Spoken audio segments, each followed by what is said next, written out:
Feliz día del Señor a cada uno de los que hemos podido llegar en esta mañana hermosa que Dios nos da. Cada día que Dios nos da es siempre hermoso y es maravilloso, es para disfrutarlo y qué mejor que estar en la casa del Señor.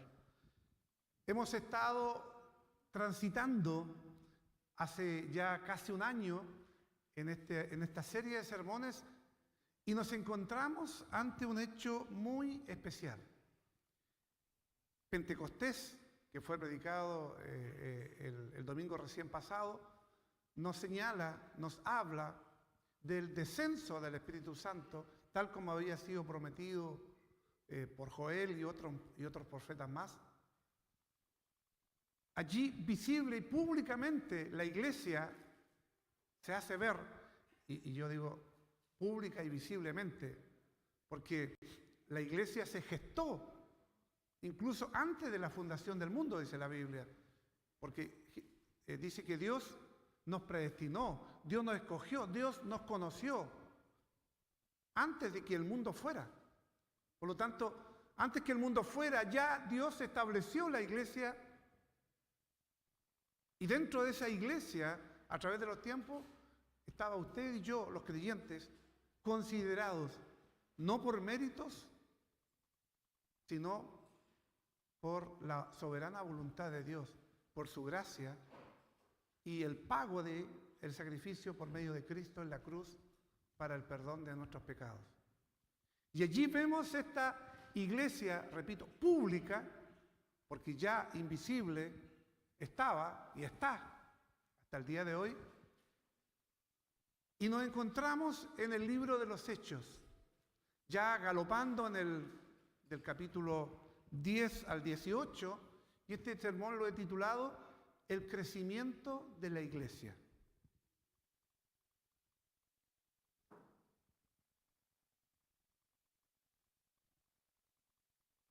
Y el crecimiento de la iglesia no fue algo casual, no fue algo espontáneo, no fue producto de la buena voluntad de los apóstoles o de los discípulos, sino que fue el resultado de la dirección del Espíritu Santo.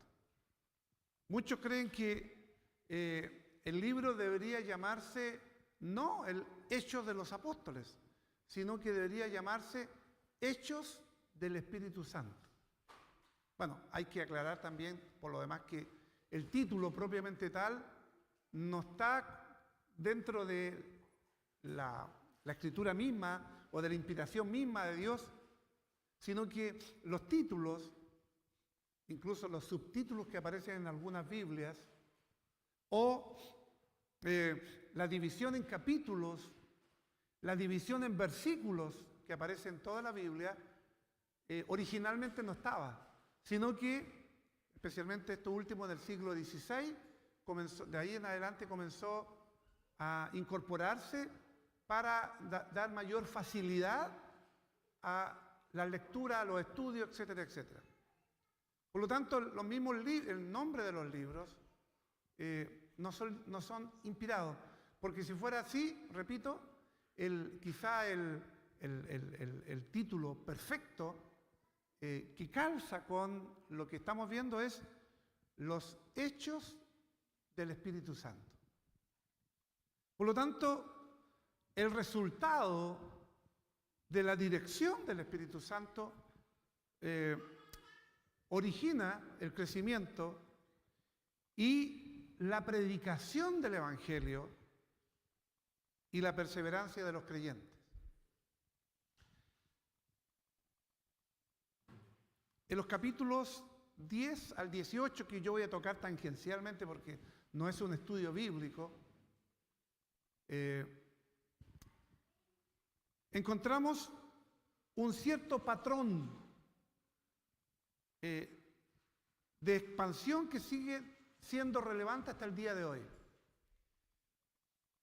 Nuestra iglesia presbiteriana a nivel nacional se ha estado reuniendo, incluso tuvimos hasta el sábado antepasado siguientes reuniones presenciales y las otras por Zoom, Y una de las cosas que veíamos con preocupación es el crecimiento de la iglesia a nivel nacional. ¿Cómo trabajar para que la iglesia crezca? Y en realidad, si uno acude a este libro de los Hechos, vamos a encontrar allí un patrón, un formato, un proyecto, ese será el nombre que usted considere más adecuado, como para que la iglesia se siga expandiendo en el día de hoy. Primero voy a detallar las partes en que se divide el sermón para que también algunos que somos más estructurados lo entendamos mejor, porque si no uno se va por la tangente, se va por diferentes lados y termina al final hablando de muchas cosas y al final sin un orden. Primero voy a hablar sobre la expansión, cómo se expande la iglesia. Y la iglesia se expande por obra del Espíritu Santo. En segundo lugar, que la expansión de la iglesia tiene que ver mucho con la predicación del Evangelio. En tercer lugar, la expansión de la iglesia tiene que ver también con la formación de líderes para darle continuidad a la obra. Y en cuarto lugar, la oposición o las persecuciones no detuvieron la obra de Dios, sino que la fortalecieron. Este bosquejo, este esquema, está como para hacer una conferencia, estar hablando mucho tiempo. Naturalmente que yo me voy a tratar de circunscribir a no más de 30 minutos o menos, como para que al menos entendamos un poco la idea en este sermón y cada uno pueda después ir profundizándola. Primero, el crecimiento de la iglesia no fue un impulso humano, no es que los apóstoles hayan despertado una mañana y se hayan puesto de acuerdo en decir, ya, trabajemos para que la iglesia naciente, pública, visible, pueda crecer. Sino que la palabra de Dios nos dice que el crecimiento de la iglesia fue un impulso del Espíritu Santo.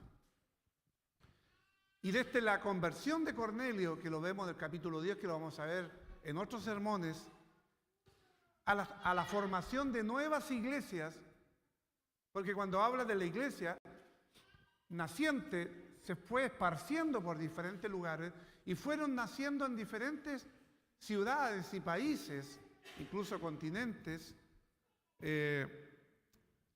iglesias.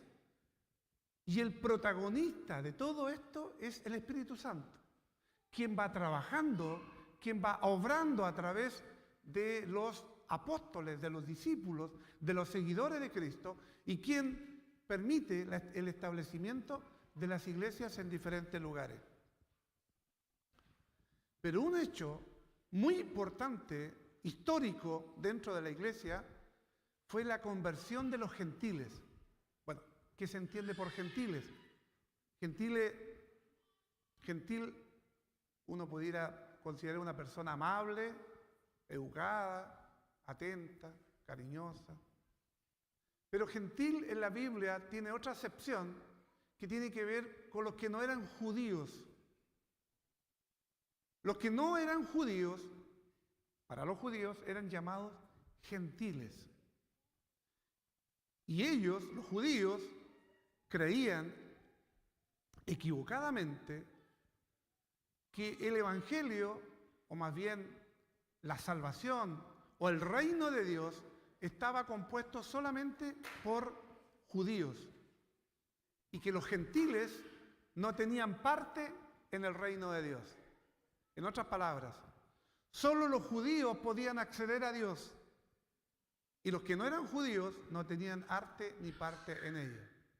Pero cuando el Evangelio de salvación llegó también a los que no eran judíos y ellos creyeron en Dios y pasaron a formar parte de la iglesia, se formó un tremendo problema dentro de la iglesia. Hoy día nosotros naturalmente que no lo dimensionamos en esa forma.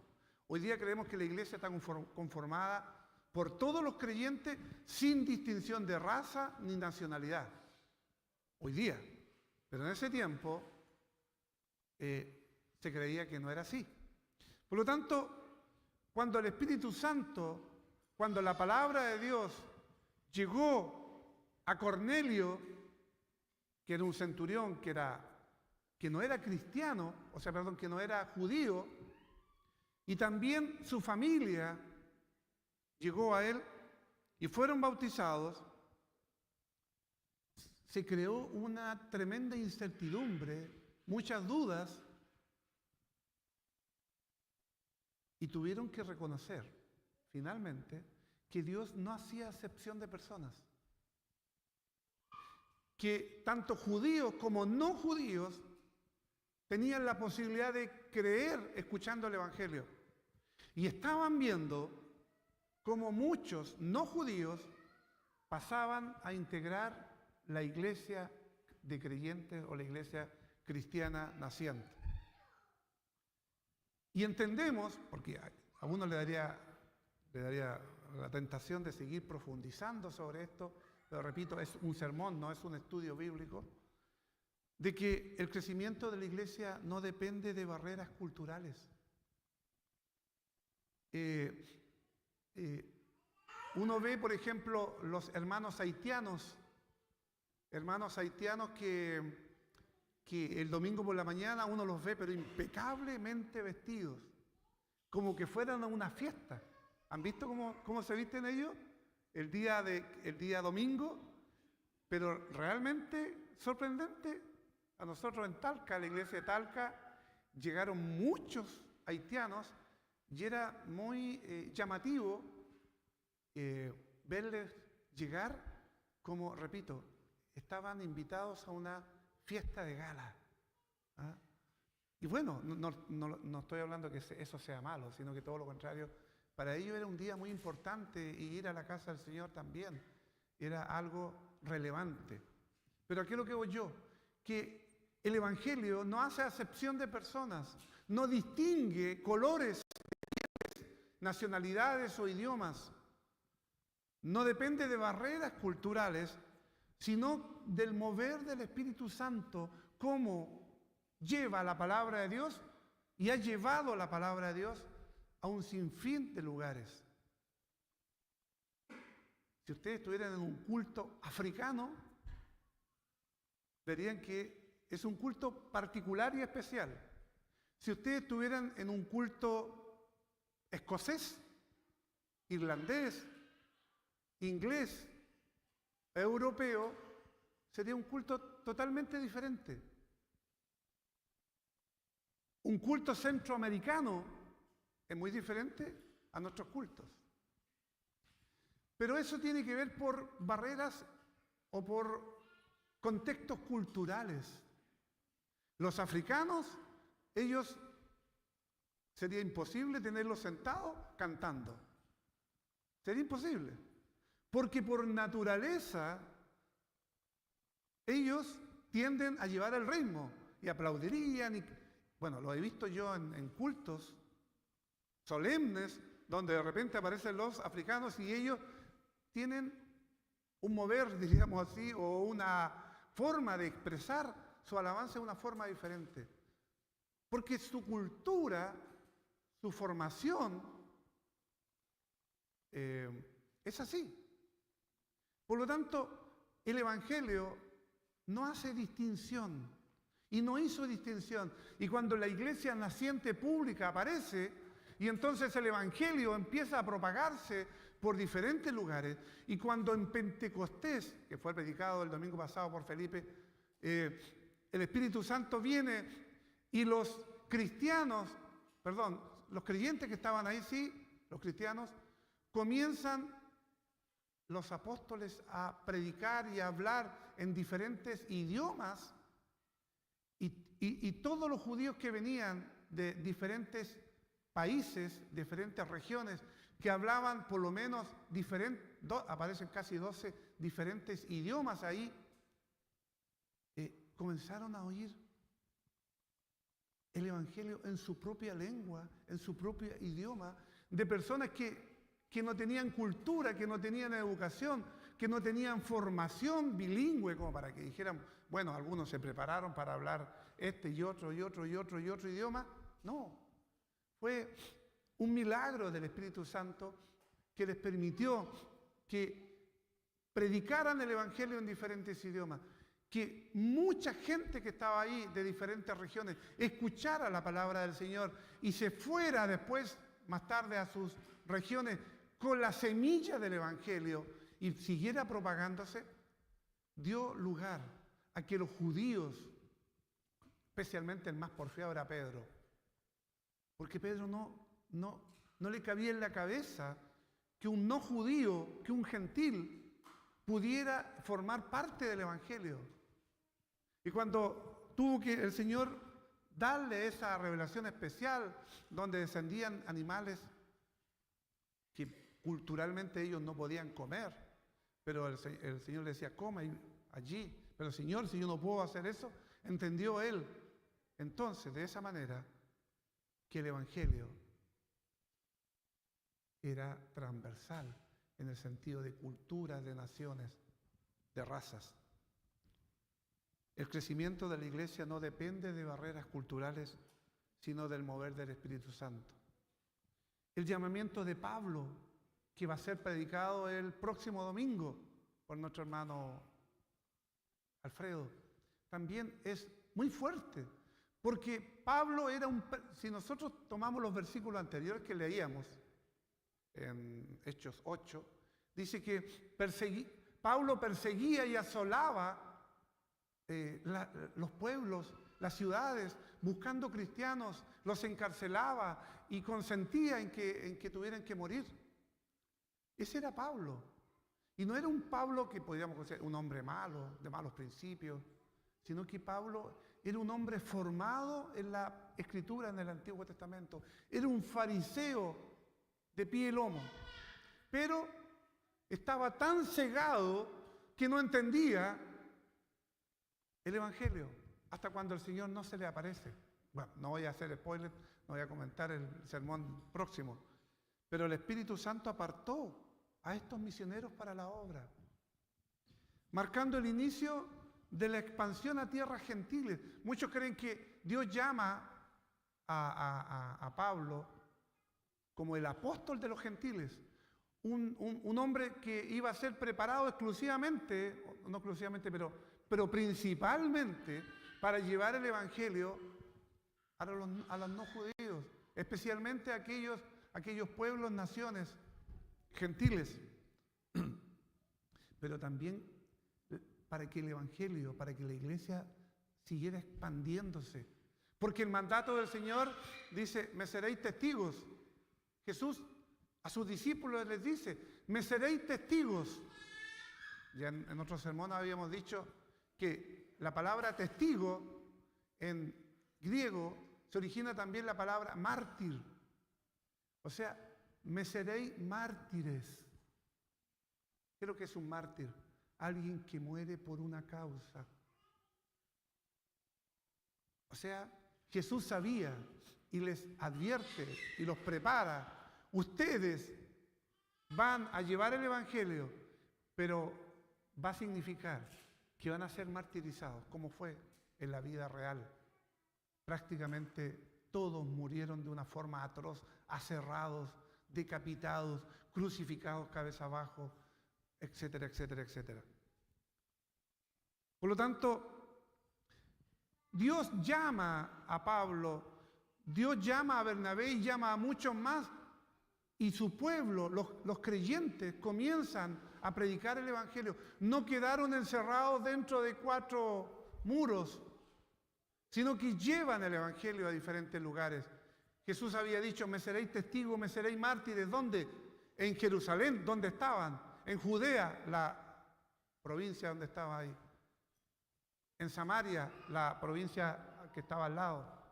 Y hasta lo último de la tierra.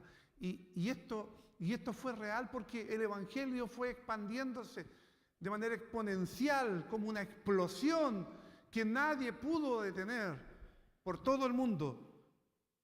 Queridos hermanos, la iglesia crece cuando escucha la voz del Espíritu y envía obreros a la mies. Por eso cuando el Señor decía, el que tenga oídos para oír, oiga.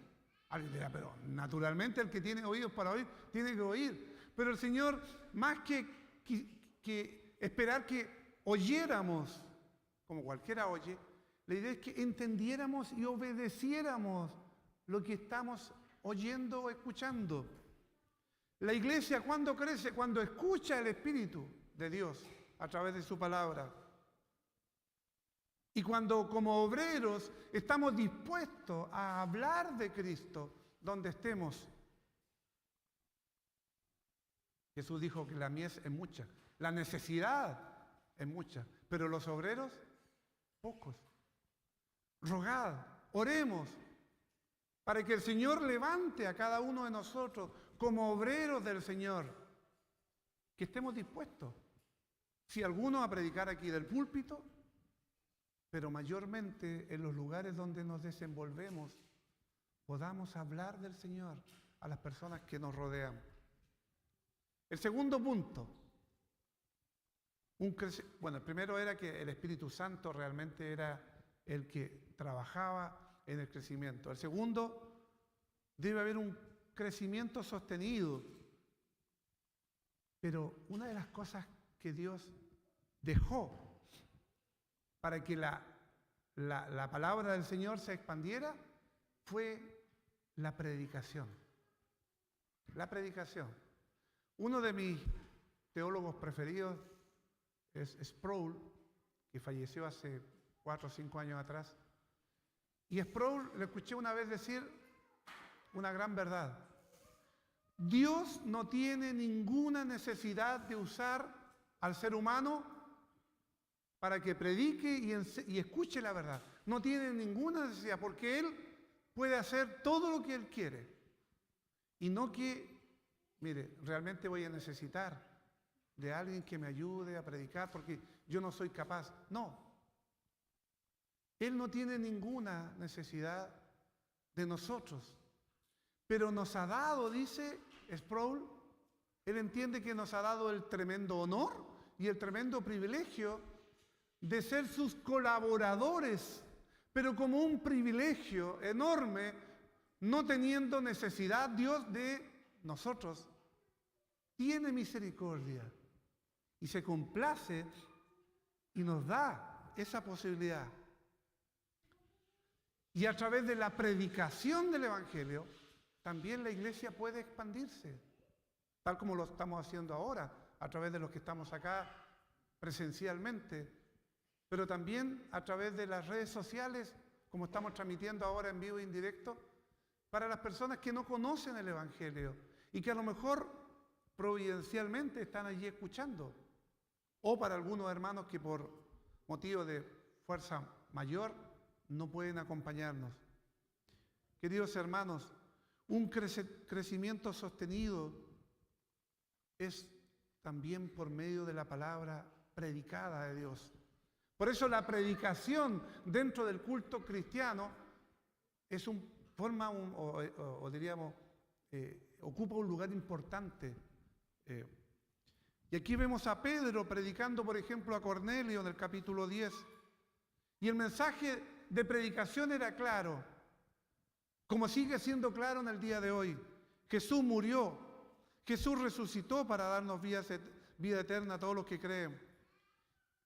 Como bien lo resumen Pablo a los Corintios, donde dice que de acuerdo a la Escritura, Cristo murió por nuestros pecados, resucitó al tercer día y está sentado a la diestra de Dios Padre, conforme a las Escrituras, y volverá también conforme a lo que Él ha prometido en su palabra. Queridos hermanos, la iglesia crece cuando predica el Evangelio sin temor ni prejuicio. Tenemos que predicar la palabra fielmente que está aquí en la Biblia. No tenemos necesidad de hablar otras cosas que no sea lo que está allí escrito y establecido, sin temor. ni prejuicio. Diríamos, sin temor, hoy día, aquí, gracias a Dios, no tenemos ese temor. Oraba nuestro hermano Michael por aquellos países donde los cristianos son perseguidos por predicar el Evangelio. Y hay muchos países, no son pocos, son muchos los países. Yo los otro día regalé varias revistas acá a los que participaron del estudio bíblico el año pasado, unas revistas que justamente está enfocada a eso, a la iglesia perseguida a través de todo el mundo. Queridos hermanos, la iglesia crece cuando se predica el Evangelio sin temor y sin prejuicio. Y ahí tenemos a Pablo en la sinagoga, en el ágora. Como cuando predicó a los griegos, él adaptó al contexto griego. No es que haya cambiado el mensaje, porque el mensaje a través de los tiempos no cambia. Sí, de repente debemos usarlo en los contextos en los que estamos. Cuando Pablo habla a los griegos, a los sabios, a los que se creían superiores a los demás, y que tenían una infinidad de dioses, Pablo proclama a Cristo como el Dios desconocido. Había allí una imagen de un Dios, por si le faltaba alguno, al Dios desconocido. Y Pablo dice, a ese Dios que ustedes no conocen, les quiero predicar en el día de hoy. Por lo tanto, queridos hermanos, la evangelización efectiva requiere conocer el contexto y conocer con las personas con las que vamos a trabajar.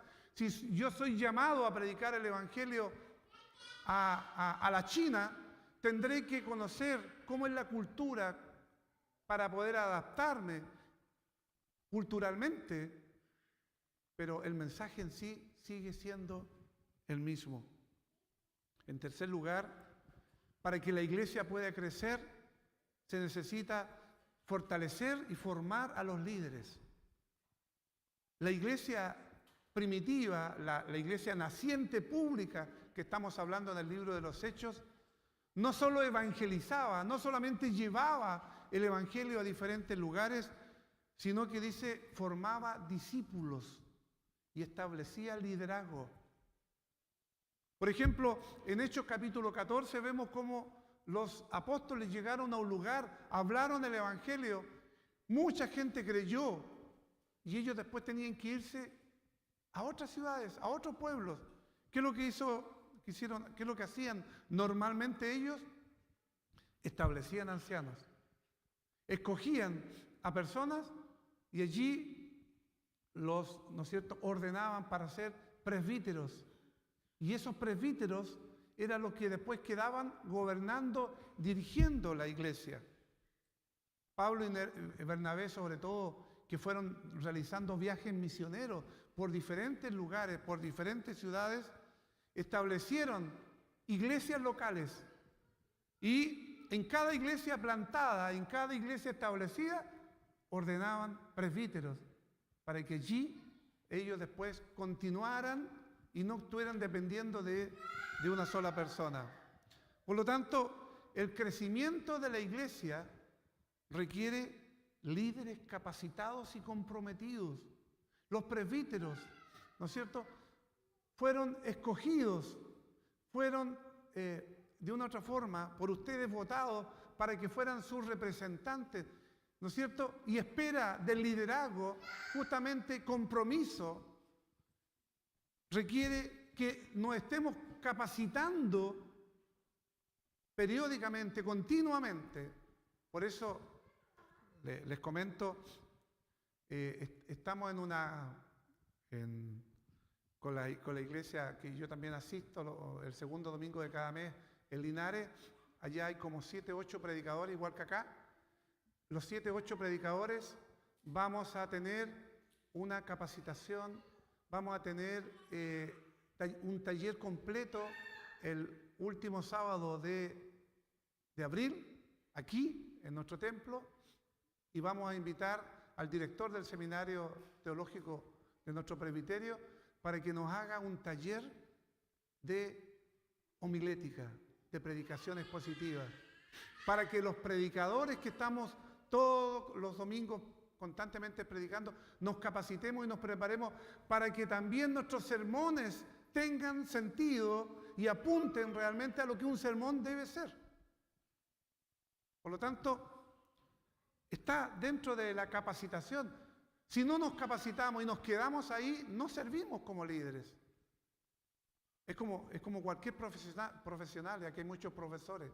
Si los profesores no nos actualizamos, no nos perfeccionamos, vamos a quedar, ¿no es cierto?, atrás, y nuestro trabajo no va a ser significativo y no va a ser de lo que a lo mejor la iglesia espera de los líderes, que estemos siempre guiando y dirigiendo la grey, que en cada actividad nosotros, los líderes, estemos ahí en primer lugar, motivando y llevando a los demás. Nosotros, los líderes, tenemos una responsabilidad ante Dios, pero también ante la congregación que nos escogió. ¿Para qué? Para que dirigiéramos y gobernáramos. Por lo tanto, nosotros, los presbíteros, regentes como docentes, llámese pastor o presbíteros, tenemos obligaciones y responsabilidades. Y por eso debemos este año, ¿no es cierto?, prepararnos para que nuestros sermones sean, porque queridos hermanos, el que estemos saliendo nosotros a 300, 400, 500 personas que nos ven, así nos dice nuestro hermano encargado, que en la semana puede ser esa la cantidad, también hay 200, 300 o 500, o pueden haber 10, 20 personas críticas que nos están viendo, miren, cómo hacen sus cultos, no de acuerdo a lo mejor a lo establecido en su palabra. Miren cómo hacen esto, miren cómo hacen lo otro. Tengo mucha gente que nos critica, positiva y negativamente. Por lo tanto, recibimos esas críticas en el buen sentido de la palabra y ver si realmente son críticas que tienen lugar a que nuestra vida como líderes esté mejorando cada día. Por lo tanto, el crecimiento de la iglesia también requiere que nosotros, los líderes, presbíteros, pastores, diáconos, etcétera, etcétera, estemos constantemente capacitándonos, pero por sobre todas las cosas, comprometiéndonos con la obra que el Señor nos ha dejado.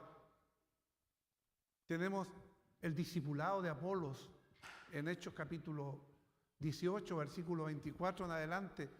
Priscila y Aquila, que eran dos creyentes, instruyeron a Apolos. ¿Para qué? Para que predicara con mayor precisión. Ahí tenemos un ejemplo. Un predicador que era muy efusivo como Apolos, pero que Dios de una u otra forma condujo a que a Priscila y Aquila lo pudieran guiar para que su trabajo, que era con mucho fervor, con mucho amor al Señor, con mucha pasión, fuera también bien encauzado, bien dirigido y tuviera la precisión que se esperaba, o que se espera, por ejemplo, de un sermón, una precisión. Por lo tanto, el discipulado también es clave para el fortalecimiento de la iglesia. Por eso este año ya deberíamos haber comenzado y estamos preparando todo el material para que en los próximos días invitemos a toda la iglesia a participar en discipulados en nuestra iglesia, en dos niveles: nivel básico para los que están comenzando o no saben nada, y a un nivel un poco superior para aquellos que ya llevan un tiempo. Pero el discipulado dentro de la iglesia primitiva era real, era visible. No dejaban la evangelización, continuaban en forma paralela evangelizando, pero cuando llegaban a cierto lugar y la persona creía en Cristo, esas personas también eran preparadas. No las podemos dejar ahí, no, si él es un creyente, ya, con eso es suficiente, espere que venga el Señor en su segunda venida a buscarlo. No, necesitamos que los creyentes se empapen de la verdad y se preparen también para hablar de la verdad. Por eso la invitación no solamente era para los 7, 8 predicadores que tenemos en nuestra iglesia, sino que a unos 2 o 3 que también quisieran sumarse para prepararse, no quizás para predicar inmediatamente, pero sí para prepararse para que en un futuro cercano, mediano o lejano puedan también formar parte del equipo de predicadores. Y si no, por último, para entregar la palabra del Señor en el lugar en que estemos. Y por último lugar, porque ya me llegó el tiempo, un crecimiento probado por la persecución y la oposición. ¿A qué me refiero? La iglesia, en su trayecto evangelístico, predicando la palabra del Señor, también preparaba a los líderes, se dejaba guiar por el Señor, pero los enemigos los perseguían. Ahí vemos cómo el crecimiento de la iglesia siempre enfrentó resistencia, porque el diablo no va a descansar. Lo que el diablo quiere es que nos quedemos a lo mejor en la casa tranquilamente, que hagamos otra cosa, que nos ponga distractores para que nosotros nos enfoquemos y nos distraigamos en otras cosas y no en venir a la casa del Señor, no en escuchar la palabra del Señor. Nos pone temor de hablar del Señor. Sepan ustedes que los profesores estamos ahí siempre presionados porque no hay que hablar de esto, no hay que de lo otro. Pero a nadie se le prohíbe hablar de Cristo y del Evangelio.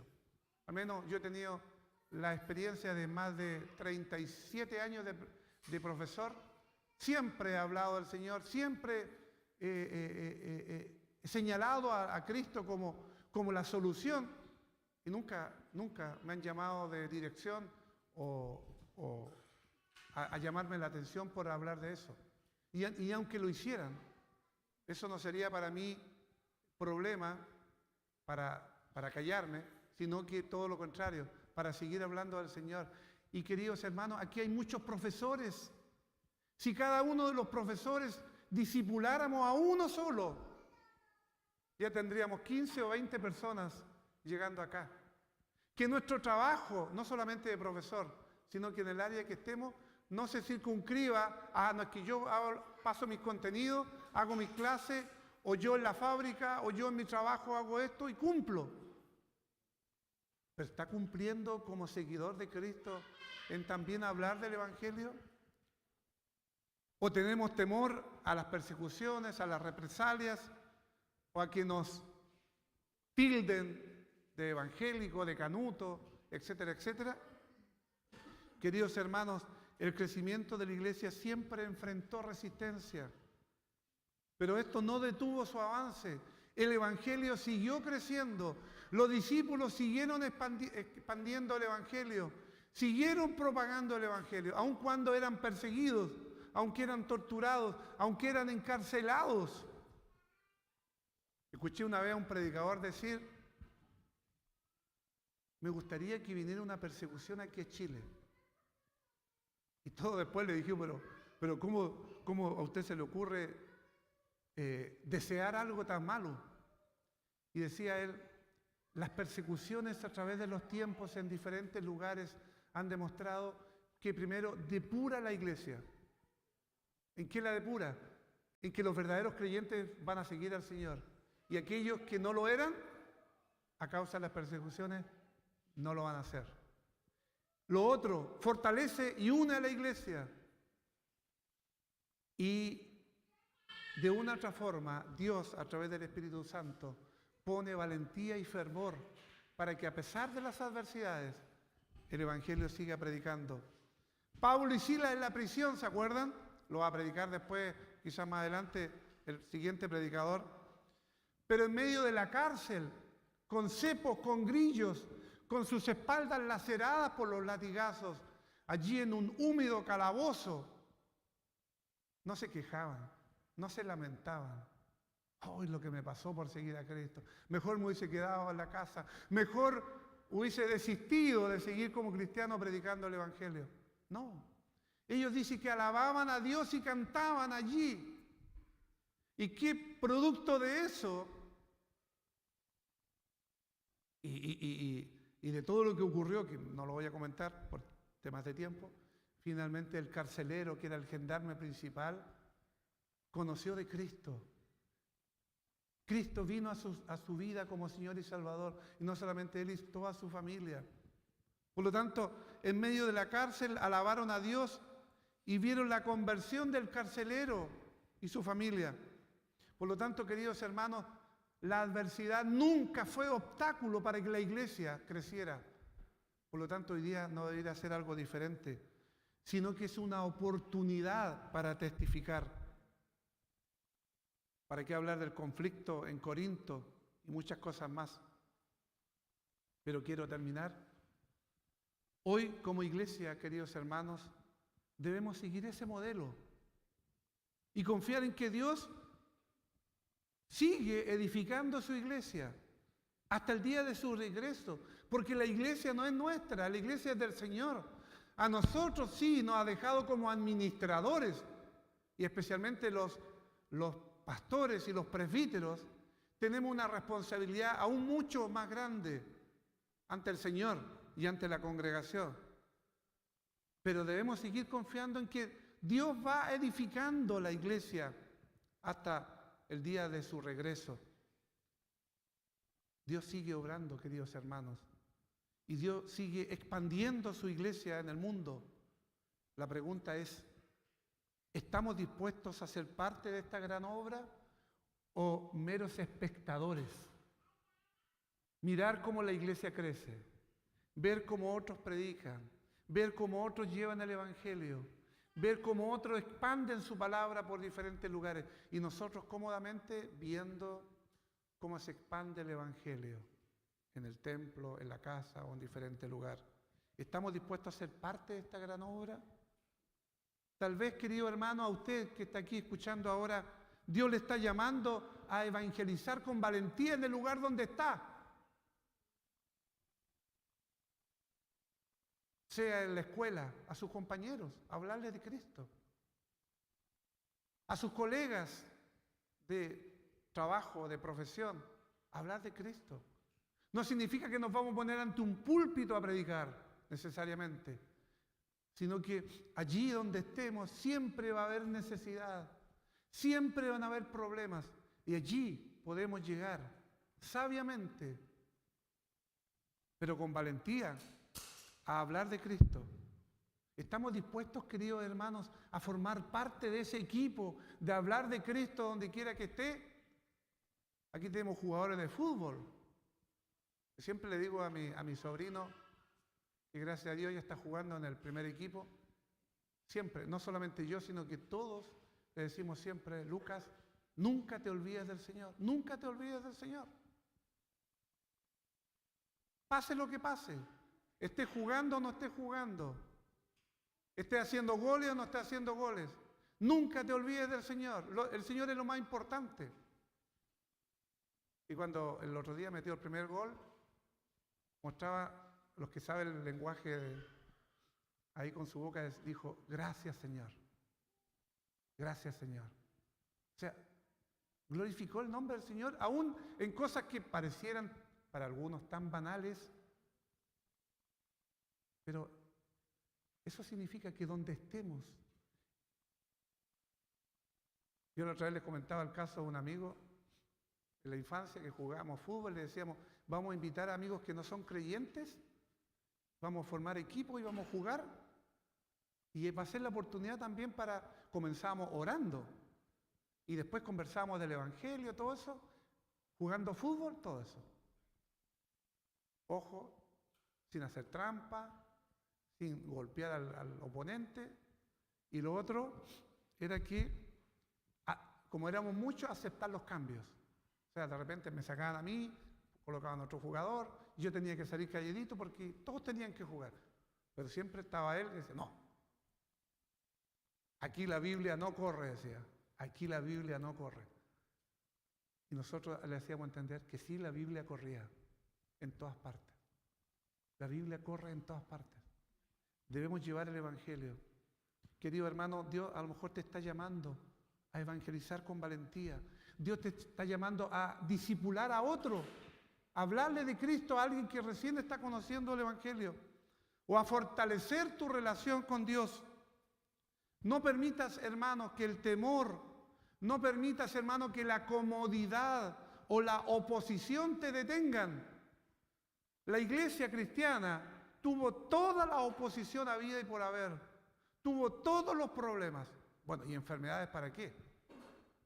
El mismo Pablo hablaba de ese aguijón que lo molestaba todo el tiempo, pero él había entendido después que aún a pesar de su enfermedad tenía que seguir adelante.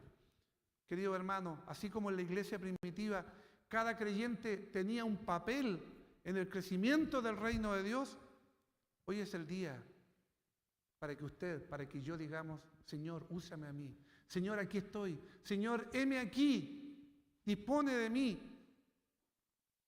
Pidamos al Señor que no sea un sermón más, que sea este un punto de inflexión para que yo me ponga en las manos de Dios y esté dispuesto a ser discipulado, esté dispuesto a, con valentía, a hablar del Señor, a ponerme a formar parte del equipo y a dejar la comodidad, a dejar el asiento para pararme y formar parte de este equipo y sumarme a todos los creyentes que de una u otra forma durante la semana en sus diferentes lugares, casa, vecindario, trabajo, escuela, liceo, universidad, cancha de fútbol, etcétera, etcétera, esté hablando del Señor a su modo, a su forma, en lo que sabe, en lo que conoce,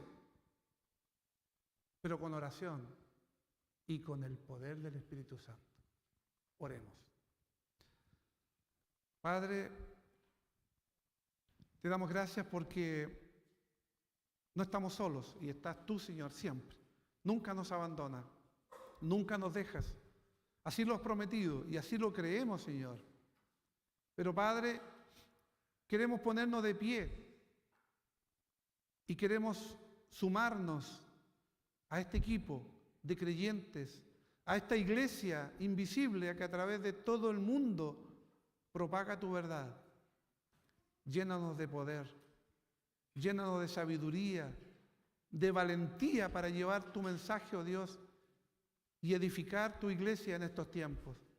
Padre, úsanos y danos esa valentía, esa sabiduría y esa decisión de como tus hijos, también, oh Dios, prepararnos para hablar de ti y para llevar el Evangelio, para que la iglesia se expanda, tal como la iglesia, tu palabra así nos enseña.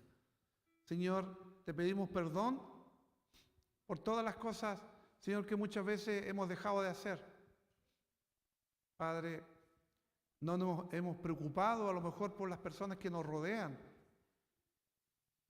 Y a lo mejor usamos temas de conversación para diferentes cosas.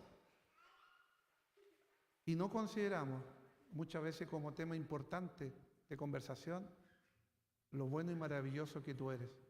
Perdónanos, Señor, si hemos sido negligentes, si nos da vergüenza muchas veces hablar de ti, o no tenemos valentía para hacerlo por temor a que nos tilden de una forma o de otra, o que nos hagan vacío, o para que nos aíslen, o para que nos tilden de fanáticos. Padre, apártanos el tiempo que disponemos para muchas cosas, también para prepararnos, para leer más la Biblia, para estudiar más tu palabra, para también capacitarnos en el servicio. Señor, hay muchas cosas que hemos dejado por negligencia, por flojera, y muchas veces buscamos una y otra justificación. Perdónanos, Señor, porque sabemos que ante tus ojos, Señor, no tienen cabida, y que de una u otra forma, oh Dios, como estemos con nuestras preocupaciones, problemas y dificultades, y aún con las persecuciones, Padre, debemos amarte, honrarte y testificar de ti para que la iglesia tuya, la iglesia de Cristo, pueda crecer en esta localidad y en todo el mundo. Padre, aquellos que han sentido en este momento tu llamado y tú has tocado sus mentes y sus corazones, no los dejes tranquilos. No nos dejes tranquilos, sino que inquiétanos para que pongamos en acción y podamos ser seguidores de Cristo y podamos trabajar en tu obra este año y todo el tiempo que tú tienes dispuesto para nosotros. Perdónanos, ayúdanos y úsanos conforme a tu voluntad. En el nombre de Jesús. Amén.